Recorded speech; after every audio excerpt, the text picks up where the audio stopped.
Dieu ouvre un chemin là où tout semble fermé. Il œuvre pour toi dans le secret. Il ouvre un chemin pour toi. Il sera ton guide en marchant tout près de toi.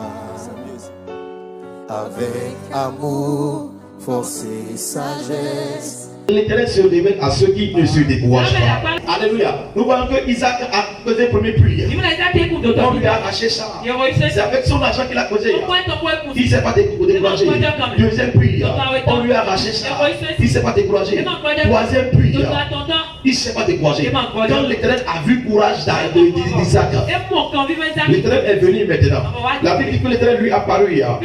Dans la nuit. Il dit: je suis le Dieu d'Abraham, ton père. Ne crains point, car je suis avec toi. Je te bénirai et je multiplierai ta postérité à cause d'Abraham, mon serviteur. Alléluia. Vous savez, écoutez-moi très bien. Si vous êtes un chrétien courageux, vous allez voir Dieu dans votre cas, dans vos dossiers. Vous allez voir Dieu devant vous. Vous allez voir Dieu derrière vous. Dans tout ce que vous faites, Dieu ne se révèle pas à ceux qui se découragent vite. Et Dieu ne soutient pas ceux qui se découragent vite. Ceux qui se découragent vite sont des paresseux. C'est les paresseux qui se découragent vite. Alléluia. Il s'est révélé à Isaac. Parce que Isaac est un courageux. Alléluia. Dieu a laissé Isaac de pouvoir traverser les trois douleurs. Dieu a laissé Isaac de pouvoir traverser cette épreuve. Isaac a été attaqué. Premièrement, deuxièmement, troisièmement. Mais son Dieu est où? Le Dieu de son père Abraham est où? Où sont les hôtels que son père a bâtis? Pourquoi les hôtels ne sont pas levés? Et combat pour Isaac. Je vais te dire ceci. Le salut est individuel. Le salut est individuel. Alléluia. Si ton père n'a pas accepté Jésus, toi, il faut que tu acceptes Jésus. Alléluia. Le Dieu du père Isaac était où? Et puis, les gens sont en train de détruire Isaac comme ça. Isaac n'avait plus le choix. Il a fait la chose. Et je l'ai fait détruire maintenant. Comment il va faire? Si tu es un chrétien et que tu es tombé pour la première fois, il ne faut pas te décourager. Relève-toi. Renonce encore la marche. Si tu es tombé deuxième fois, c'est pas grave.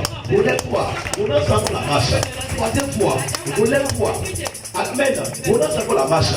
La Bible dit ceci: le juste tombera 1000 fois, mais c'est l'Éternel qui l'en délivre. Tu peux encore relancer l'affaire. Dieu ne t'a pas abandonné. Dis à ton voisin, Dieu ne t'a pas abandonné. Il a dit quoi? Dis voisin, Dieu ne t'a pas abandonné. Dis voisin, relance la couche. Relance la couche. Ça va marcher. Acclame Jésus-Christ. Alléluia. Amen. Dieu a fait courage d'Isaac. Et Dieu a dit que celui-ci là, on peut faire des affaires avec Jésus. Car celui-ci, il est un courageux. Si tu n'es pas un courageux, Dieu ne peut pas te soutenir. Alléluia. Si tu n'es pas un homme de vision, Dieu ne peut pas te soutenir. Un homme de vision qui est prudent, qui est dur, et qui dit c'est que ça casse ou ça passe. Ça casse ou ça passe. On me laisse passer. Soit je vais casser. Dans ça, même si tu es en train de tomber, tu es en train de tomber. Prends courage. Prends courage. Prends courage. Il faut que tu prends le courage. Prends courage. Et dis: j'ai un Dieu. L'Éternel est mon Dieu. L'Éternel seul est mon Dieu. Si l'Éternel seul est ton Dieu, et tu sais que ton Éternel là, il va t'abandonner. Mais je veux l'ennemi va te détruire. L'ennemi va te tuer. L'ennemi aura la victoire sur toi. Jamais comme je suis Dieu. Alléluia. La Bible dit que quand l'Éternel s'est apparu à Isaac, qu'est-ce qu'Isaac a fait? Isaac a bâti un hôtel. Dans la vie, vous devez être un homme de vision. Un homme de vision doit être un homme de détermination. Un homme de vision est un courageux. Alléluia. Les épreuves ne sont pas là pour ceux qui n'ont pas de vision. Les épreuves sont là pour ceux qui ont des visions. Alors ceux qui ont des visions doivent être des hommes de détermination. Parce que si tu n'es pas un homme de détermination, alors ta vision, on peut le renverser. Écoutez-moi très bien. Le diable n'a pas le temps de celui qui n'a pas de prophétie.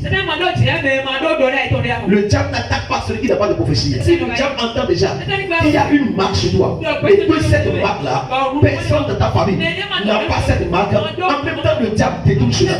Et s'il veut détourner, il va te donner un autre projet. Et il va te faire croire que c'est Dieu qui t'a donné le projet. Et il va encore te donner des visions. Tu vas faire encore des rêves. Et tu vas te voir dans le projet accompli ça. Et maintenant, en se réveillant, tu vas dire c'est Dieu qui m'a donné le projet. Alors que le diable a écouté que tu veux être un ministre de Dieu. Le diable a écouté que tu veux être élu président de la République. Le diable a écouté que tu veux être un porteur de grâce. Alors, ce que lui fait en même temps, il déjoue la prophétie. Il déjoue cela en seconde. Si tu n'es pas un homme de détermination, tu vas laisser ta prophétie, tu vas laisser ta carrière, tu vas laisser ton destin et tu vas dépendre autre chose. Quand le diable est ça, donne-moi amen. Alors, Isaac, premier prix, deuxième prix, troisième prix, alléluia. La Bible dit Isaac était resté déterminé. Les passions te dit au nom de Jésus. Dis mon père, Dieu d'Abraham, Dieu d'Isaac, Dieu d'Israël, renforce-moi, renforce-moi. Église répète, renforce-moi, renforce-moi. Prie comme ça au nom de Jésus, prie comme ça. Dis Père, renforce-moi, Père, renforce-moi, Jésus, renforce-moi. Et les amis, ça y est, renforce-moi ce matin, renforce-moi. Prie comme ça, prie comme ça. Prie comme ça. Au nom de Jésus, dis Amen. La Bible dit, l'Éternel a parlé à Isaac. Quand l'Éternel a parlé à Isaac, en même temps, qu'est-ce qui s'est passé? Isaac a bâti un hôtel. Isaac a bâti un hôtel. Alléluia. Isaac a bâti un hôtel. Il y a certains rêves que vous faites. Et les rêves, vous les aimez, mais les rêves ne sont jamais accomplis parce que ce rêve-là, c'est l'Éternel qui t'a parlé. Mais quand il t'a parlé, tu n'as pas bâti l'hôtel pour que ce rêve s'accomplisse.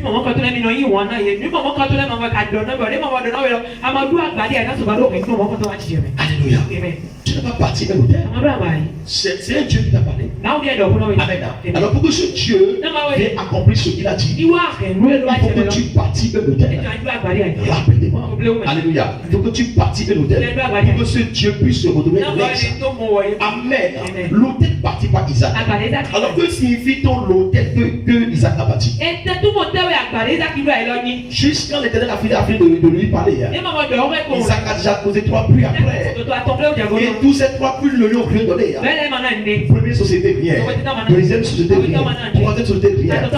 Alléluia. Jésus a dit Amen.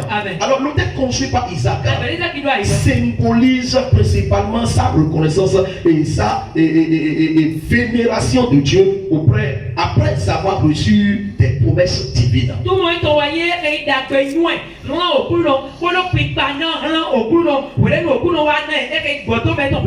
Alléluia. Je vous avais expliqué comment il faut bâtir l'hôtel. J'ai dit qu'il y a plusieurs des hôtels de Dieu qui existent. Jésus est l'hôtel principal de Dieu. Et en lui, il y a des hôtels de Dieu. Je t'avais dit qu'au moment où le culte se déroulait, la partie qui t'a impacté, bâtir sur l'hôtel.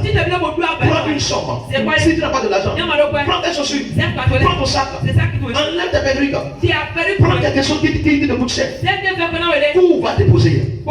Et dis Seigneur, cette parole, cette louange, cette prophétie-là, c'est le mien. Alléluia. Donne-moi Amen. Acclame Jésus-Christ de Nazareth. Donc l'hôtel construit par Isaac symbolise principalement sa reconnaissance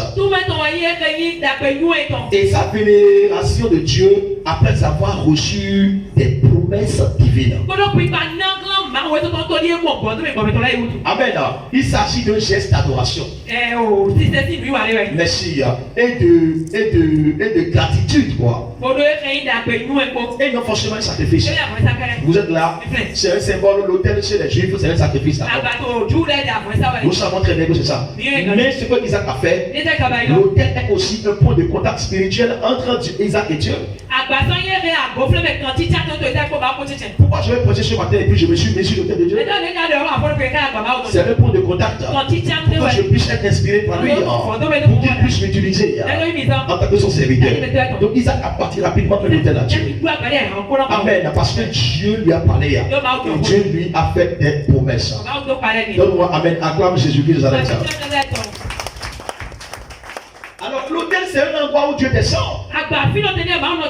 Mais si Dieu descend, l'homme lui il monte. Un lieu de rencontre entre l'humain et le divin. Tu es venu à l'église maintenant, pourquoi tu n'es pas assis en tournant droit à l'autel? Pourquoi tu es assis et puis tu es en face de l'autel? Tu es là, dis-moi je suis là. Donc l'autel c'est un endroit de Dieu. C'est un endroit où Dieu descend. Et l'homme lui il monte. Un lieu de rencontre entre entre l'humain et le divin. Alléluia. Donne-moi, amen. Lève-toi sur ta pied. Dis au nom de Jésus. Dis au tête de Dieu. Parle de moi à Dieu. Prie comme ça au nom de Jésus.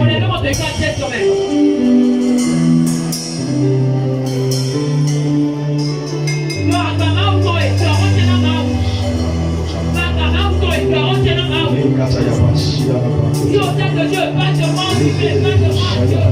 Au tête de Dieu, pas de moi, Dieu. Si au tête de Dieu, annonce mon nom à Dieu, annonce mon nom à Dieu. Il faut le dire, c'est bon. Ouvre un chemin là où tout semble fermé. Il œuvre pour toi dans le secret. Il ouvre un chemin.